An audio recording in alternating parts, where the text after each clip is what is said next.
Assalamualaikum warahmatullahi wabarakatuh.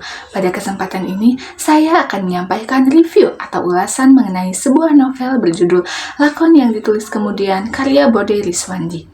Novel ini adalah salah satu karya prosa fiksi Indonesia yang membawa isu sosial cukup berat, yaitu eksploitasi perempuan serta ketidakadilan struktural. Tema dari novel ini sangat relevan dan sangat menarik untuk dianalisis dari sudut pandang apresiasi sastra.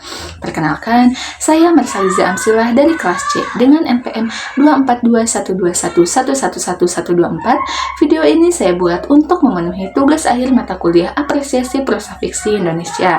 Sebelum pada tahap review, di sini saya akan menyampaikan terlebih dahulu identitas novelnya. Judul, Lakon yang ditulis kemudian, pengarang Bode Rizwandi, tahun terbit 2024, penerbit Langgam Pustaka, tebal buku 179 halaman. Selanjutnya, saya akan membacakan sinopsis dari novel tersebut.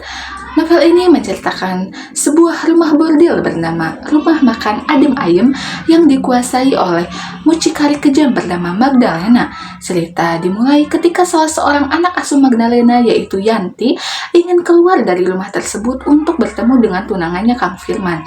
Namun, nasib malang terjadi ketika sedang menunggu ojek, ia dijebak oleh anak buah Magdalena yang dibawa ke dalam sebuah tempat persembunyian. Lalu ia disiksa dan dijadikannya santapan anjing-anjing Magdalena hingga akhirnya meninggal. Hari demi hari berlalu seperti tidak terjadi apapun. Dengan kematian Yanti ini, tentu Magdalena harus mencari gantinya. Tetapi ia tidak perlu khawatir soal itu karena ia mempunyai satu agen yang sangat ia sayangi. Agen tersebut bernama Sukat. Cerita bermula ketika Sukat jatuh cinta kepada gadis yang ia temui di toko baju. Biasanya, perempuan yang dekat dengan Sukat ini tidak akan bertahan lama dan hanya sekedar untuk main-main. Tetapi dengan gadis ini, perasaan Sukat sudah 3 bulan lebih tetap dan tidak berubah. Gadis tersebut bernama Dahlia. Ia merupakan anak yatim piatu yang hidup dalam tekanan ekonomi. Dengan 1000 rayuan Sukat, akhirnya ia terpaksa menjual Dahlia meskipun masih mencintainya, karena tidak ada lagi perempuan lain yang bisa dijual kepada Magdalena. Sejak saat itulah, hidup Dahlia berubah menjadi penuh penderitaan. Ia dipaksa bekerja di rumah bordil, menghadapi kekerasan fisik dan psikis.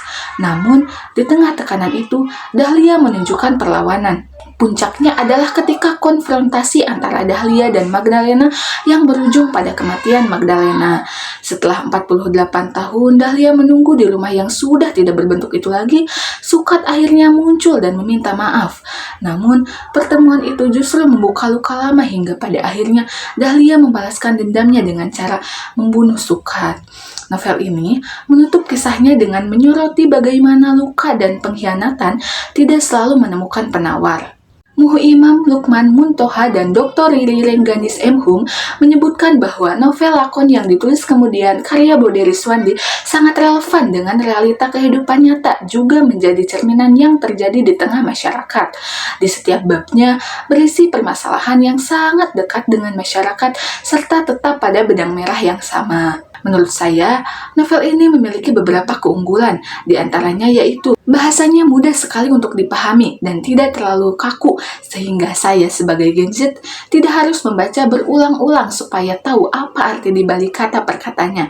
Selain itu, ceritanya seru, tokohnya jelas, dan konfliknya sangat intens, sehingga saya yang membaca pun dapat merasakan kondisi yang terjadi di dalam novel tersebut dan empati terhadap semua tokoh, terutama Yanti dan Dahlia. Dengan adanya keunggulan-keunggulan tersebut, saya rasa novel ini sangat cocok digunakan dalam bahan ajar sastra karena mengandung banyak sekali nilai moral seperti keberanian, solidaritas perempuan, dan kritik terhadap ketidakadilan. Selain itu, dapat dipakai pula untuk mengajarkan analisis tokoh, alur konflik, dan latar sosial. Saya menyimpulkan secara keseluruhan, Lakon yang ditulis kemudian adalah novel yang mengunggah emosi sekaligus menyadarkan pembaca bahwa isu eksploitasi perempuan masih terjadi dalam kehidupan nyata. Novel ini tidak hanya menyajikan kisah tragis, tetapi juga menawarkan makna tentang keberanian, perlawanan, dan kebebasan. Demikian review yang dapat saya sampaikan. Semoga bermanfaat untuk penilaian dan dapat menjadi referensi bagi teman-teman yang menonton. Wassalamualaikum warahmatullahi wabarakatuh.